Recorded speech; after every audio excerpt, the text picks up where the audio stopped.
I've got to get to the studio.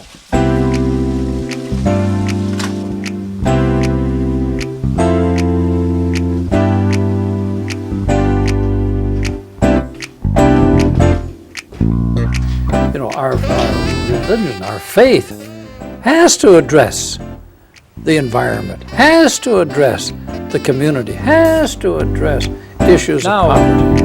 What are some of the things you liked about Chicago? Oh, the Art Institute. And one of the things I know that you and I share is Chicago. This is true. Really distinct goals.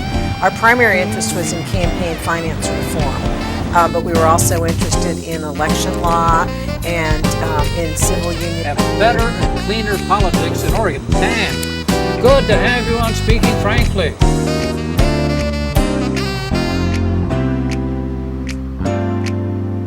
You know, that's the thing is, we as human beings live together on this planet Earth. Right.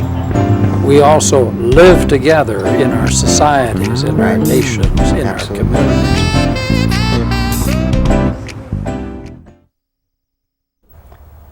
Welcome to Speaking Frankly.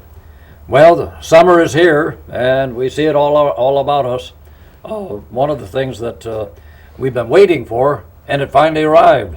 And I have as my special guest today, John Francis, who's a retired writer for the papers and an editorial writer, journalist. John, great to have you on Speaking Frankly. Glad to be here, Frank. Yeah.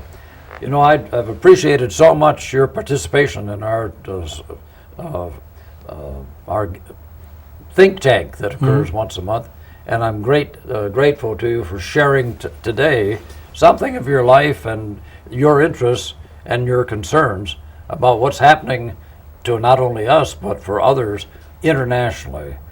I knew you traveled, but I didn't know the extent of your traveling and how long you'd been a kind of world traveler until we had lunch today.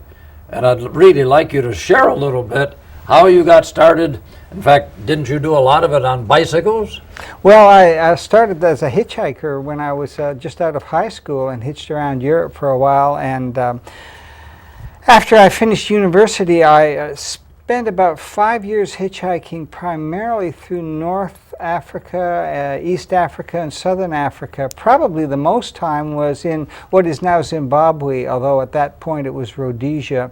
And that was an interesting time during, this was some decades ago, Zambia was going independent, Rhodesia was declaring independence, the Congo was blowing up, etc. So it was an interesting time. Political action was rife there. I got back to Africa several times more as a journalist since then. Well, now, and you grew up in Canada, didn't you? That's right. I grew up in Western Canada, but I haven't lived in Canada for a long time. I came down to the U.S. after Africa and got a degree down here, a master's degree in film and television documentary production. So I moved into that aspect of journalism. Okay, now, but not that, those were early travels, but you've been traveling since, haven't you? Yeah, I've traveled around Europe a few times on bicycles, and my wife and I recently spent 6 months in India. We were teaching there. Now, in India, whereabouts were you in India? In the state of Tamil Nadu, which is in southern India. I see.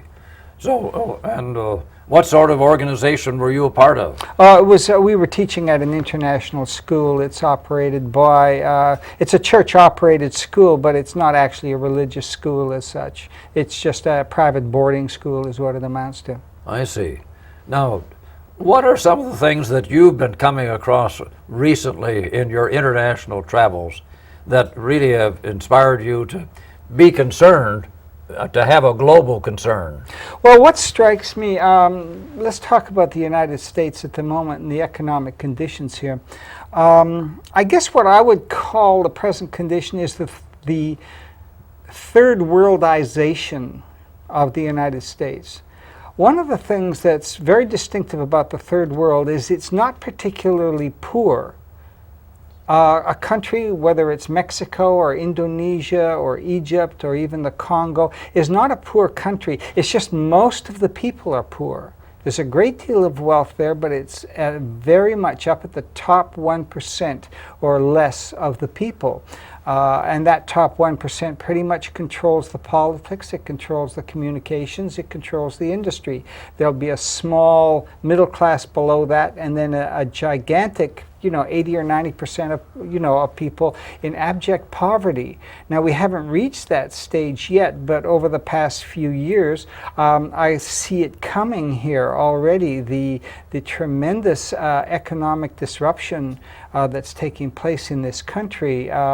Let's say since the beginning of the Bush administration, the last Bush administration, you had two huge tax cuts for the upper income people, 2 huge tax cuts, then this enormously expensive set of wars, neither of which we needed, first in Iraq and then in Afghanistan, and we're not going to get out of those anytime soon, and they're costing literally, it's going to come up to trillions, and now this huge bailout on top of that.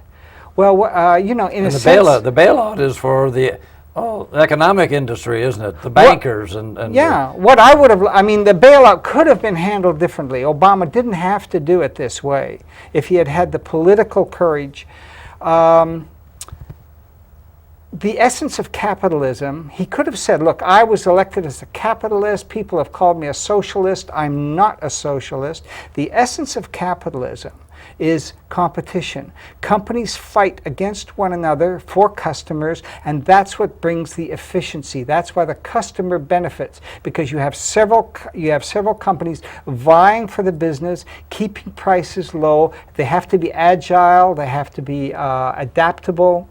And that's kind of tough on the companies, but we, the public, benefit from that. So failure is very important because you have to allow companies that don't meet these good standards to fail. So now, competition and efficiency. Competition and efficiency go together. And anybody who's a big proponent of the free enterprise system will say that's true in theory. These companies should have been allowed to fail. They really should have. The big banks, for instance, are just, it's money, not wealth anyway. They don't produce anything except paper. But General Motors, as an example. Now, General Motors should have been allowed to fail. Now, the argument against that was, of course, there's a domino effect. You not only lose all the jobs for your General Motors workers, or a lot of them, but all of the suppliers down the line, etc. What Obama could have done instead is saying, okay, I'm going to double unemployment insurance. I'm just picking these figures out. Double unemployment insurance, and it's good for a year. Now that would have given put a lot of money into the middle and working class pockets. And the big losers on this would have been these people who are getting the huge fees and commissions, etc., that we're paying for now. This would have kept the average American in fairly good financial shape. The second thing that could have been done is all of these people who lost money on their 401ks, things that they had been saving for years, they could have taken the value of those at the year end of, let's say, the 2007 reporting point, and the difference between that amount and the amount they're worth now, which is much less, the government could have given them vouchers that are good for future stocks in a future company. Be very careful where you put them. If your 401k was worth $400,000 and it's only worth $200,000 now, you would have got a voucher for $200,000. That's a bailout that would have been for the smaller people, because that could have been, let's say, limited to people with an income of under $200,000 or $150,000. So then you would have had a bailout that would have really meant something, rather than a bailout that's gone, again, to all these rich people. That's where the income has gone. And the third leg of that would have been the introduction of national health care, best single-payer health care, but at least some sort of universal coverage, because that's the biggest problem with poverty, is the healthcare thing. Now, sorry, go ahead. Well, I was just going to say how important it is for us as a nation to have single-payer health care, so for everyone. Oh, absolutely. But those three